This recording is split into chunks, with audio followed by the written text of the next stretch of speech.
Pastor nga nagwali gitabunan ng iyang naong. Gikaulaw kaniya yang naong o iyang pagtulunan. Kalamidad sama sa baha, linong ug bagyo tungod bagyod sa ribulto.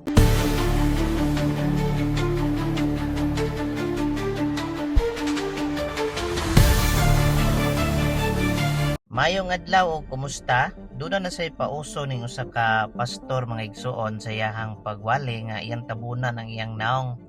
Unya magkatawa ta kay unsa kay rason nganong iyang tabunan ang iyang naong. Kung ang ilang argumento nga ang pagkamabasa mo ituuhan asa pod mabasa sa Biblia nga kung magwali tabunan ang naong. Anahon ra ko nato mga igsuon. Panahon ni Moises, mga igsoon, mga may mahitabo sa mga tao.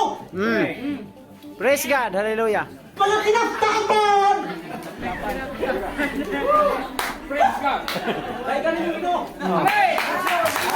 Hilabihan gyud ang deception sa yawa mga igsuon no kay bisan klaro nakaayo nga ang kining iyahang pamagi dili sakto apan tungod sa deception sa yawa bisan unsa ang ilang isulti ang ilasag nga mga membro mo tuo. Ako naghangyo sa Ginoong ko, Lord. Kung nakasabot ba ng inyong mga tao sa aking mga adlaw, tungod kaya karong adlaw. Hey! Hey! Hallelujah! Praise God. Makapangutana ta ba ngano ka ang iyang tabunan ng iyang naong aron kaha dili kaayo kita ang iyang naong inig paningil niyang 10%.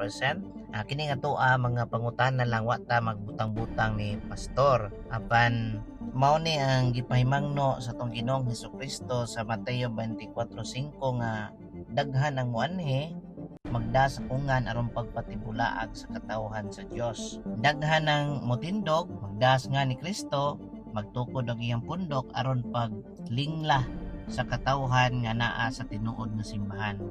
Ug ari ta mga igsuon sa usa ka post sa usa ka protestante usab nga iyang gipasanginlan ang mga Katoliko nga tungod sa ato ang pagbaton og ribulto kay matod pa nilang simbat ang ribulto mo ni hinungdan sa mga kalamidad linog, baha o bagyo ug atong basahon mga igsuon. Gikan ni Frontline Ministries TV na matod pa niya ang pinasuki sa bagyo og linog tungod aning gasimba ribulto gipalagot ninyong Ginoo gadag di malas sa nasod ug dunay pipila nga miuyon daghan usab ang mga misupak ug daghan ang nangasuko sa maong komento sa usa ka Frontline Ministries TV nga matod pa ni Victor D. Liano kamo may nakaingon nga gisigihan og bagyo ang Pilipinas kay nagpabuhi mo sa mga membro ninyo 10%.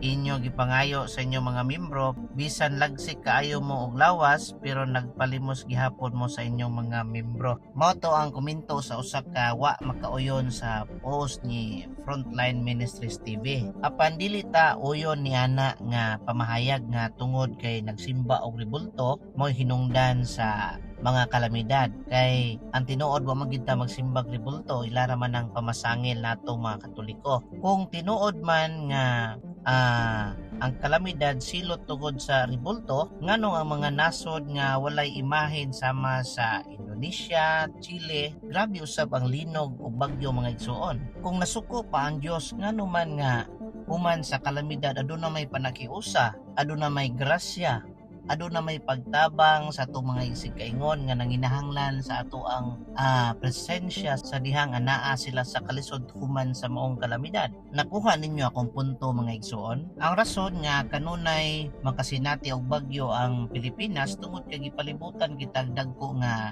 kadagatan mga igsuon. Unya sa baha tungod usab ni sa ato ang pagkabusar sa atong kinaiyahan dili tungod sa ribulto nga pamasangil sa mga protestante. O ginaot nga dili kita magsigi og panghilabot sa atong mga igsuon nga mga anaa sa lain pagtuo, maginampuay hinuon kita nga mahilayo kita sa matanang kadaot sa mga nagsingabot nga kalamidad o maprotektahan kita sa Dios.